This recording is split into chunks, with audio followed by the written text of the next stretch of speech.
Hi there, my name is Sherry Forsyth. I'm a peak performance coach, and today I'm talking about a thing called radical resilience. Okay, I've done the previous 3 videos on emotional resilience, and this is just another way of looking at the whole huge topic of emotional resilience. So today we're talking about radical resilience. So what is this? So as we are leading into December, into the busy time of Christmas, the end of a very busy year, we not only have the challenges of work, but we also have home challenges, we have family challenges, we have travel challenges. So it ends up being a very fraught time of the year. And very often what happens is we find ourselves running on empty.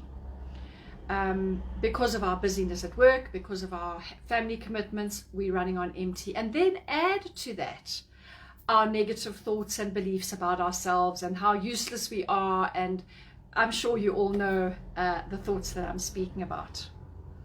So a lady called Delaney Tosh from the Coaching Tools Company has a very interesting take on emotional resilience.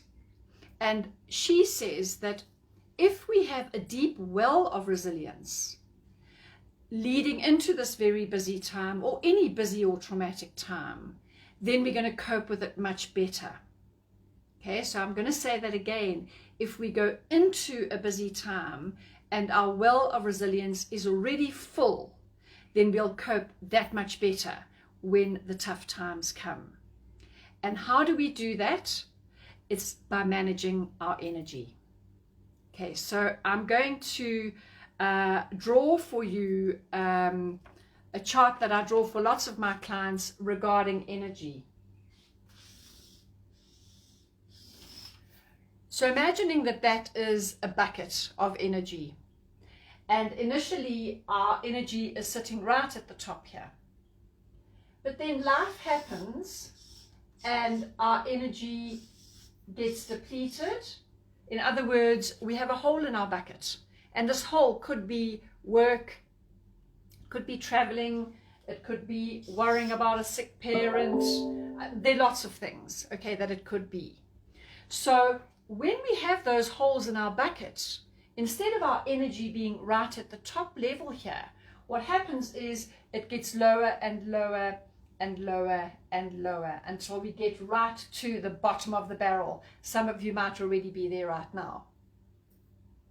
If we go below that, in other words, we go into a negative bucket, that is where we go into burnout, okay, where we actually don't have the resources, but we are still driving ourselves. And I think very simplistically put, a lot of people get into that stage.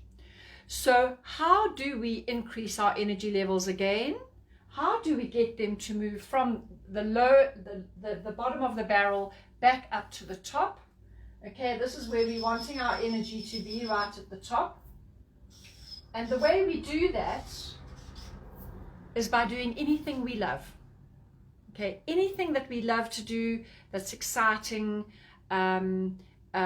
tops up that energy battery, and gradually that energy level increases, and it really does work. So if you forget everything else about this video, just remember that in order to fill up your resilience well, what you need is to do a lot of what you love to do, because that will top your energy up. Okay, but for many of us, what happens is our energy output is greater than our energy input. And when that happens, we battle with resilience and we battle with energy. We get to a place where the weekends are used just to recover from the week because it's been so busy. We get to a place where when we have our downtime, we're too exhausted to enjoy it, even if we are with friends and family. So what does that look like? I'm going to read you a few symptoms when your resilience is low.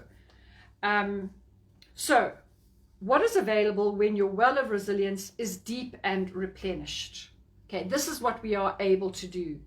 We have time for contemplation and reflection, intention, planning. We have calmness and clarity. we have renewal, we're invigorated, we have confidence, we know about our capacity, we have fulfillment and meaningful connection. So that's what we're wanting in our lives. But if our emotional well or resilience well is low, this is what can happen. Again, I'll read you a list. Impulsiveness, fearfulness, reactivity, in other words, reacting too much for small incidents, impatience, rigidity, irritability, negativity, resentment, being overburdened, exhausted, anxiety, depression, and disengagement. That's what happens when our well of resilience has run dry. We haven't got the capacity to do what we're wanting to do. Okay, so a really good tool to use, I'm going to show you here.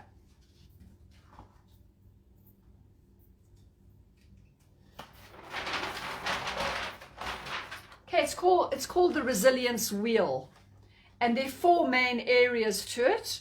I know that my writing is going to come out back and front on this Facebook Live, but please bear with me. So the first one is physical energy. The next one is cognitive energy. The third is spiritual, and the fourth is emotional. So I'm just going to say those again. Physical energy, cognitive energy, emotional energy, and spiritual energy.